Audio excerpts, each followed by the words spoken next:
Guys, Felix from Flipping Medical Commodities University. I also run the Giant Lifestyle YouTube channel. Back again with another video. You guys are probably wondering, Felix, when are you going to put your dishes away? Well, I don't ever cook anything, so who knows? I actually had a friend staying over the weekend, and he cooked something, and that's why that pan is out. But otherwise, I don't cook anything.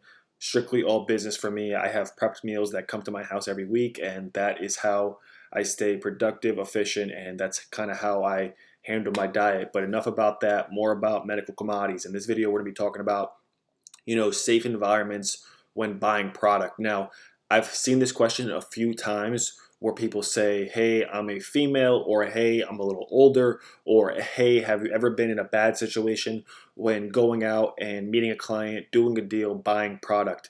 So the first thing I always say is, regardless of what you're buying, what you look like, how old you are, what gender you are, always use common sense. Always trust your gut. If your gut says don't do it, it's a good idea. You probably shouldn't do it. Another thing is use common sense. If someone told me, hey, I got 45 boxes of OTU 100 count, and I know I could make $50 per box, and there's 50 boxes, and they told me, hey, it's 7:30 already, and it's crazy because it's already 7:30 and it's dark, when just a few months ago at 7:30 it was still light out.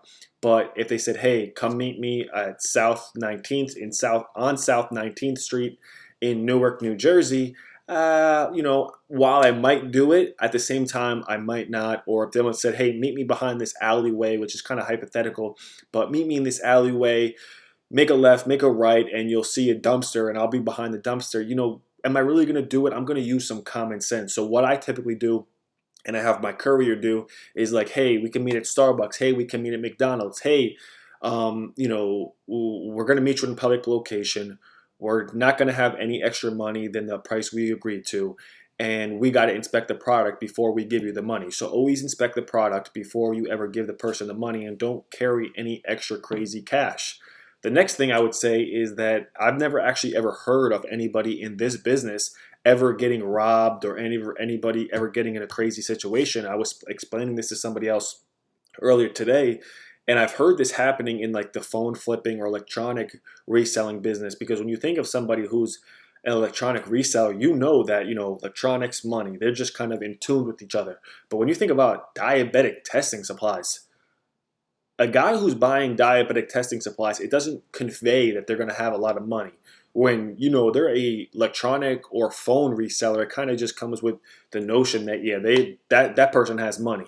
But when a guy or a girl's rolling around with a bunch of diabetic testing supplies or medical commodities, do you really ever associate them with having a lot of money? So number one, just use common sense. Don't put yourself in a situation, no matter what the dollar amount is, because no amount of money is worth your life or your safety or whatever the case may be.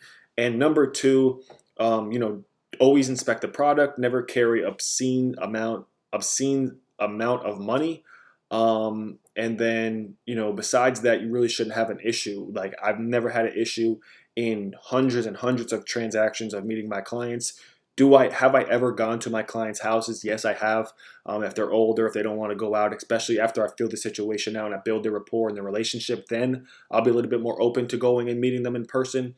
But besides that, just use good judgment, and you really shouldn't have a problem. I don't know anybody that has ever had a problem with this, while I've heard about people in the electronic and phone flipping business actually be put to gunpoint over buying and reselling iPhones. If it's that serious, you could take the money, you could take the diabetic testing supplies. But like I said, that's the phone flipping business. I know a lot of phone flippers who won't even meet clients unless they're at the police station. Police stations now have this like kind of safe zone meeting spot.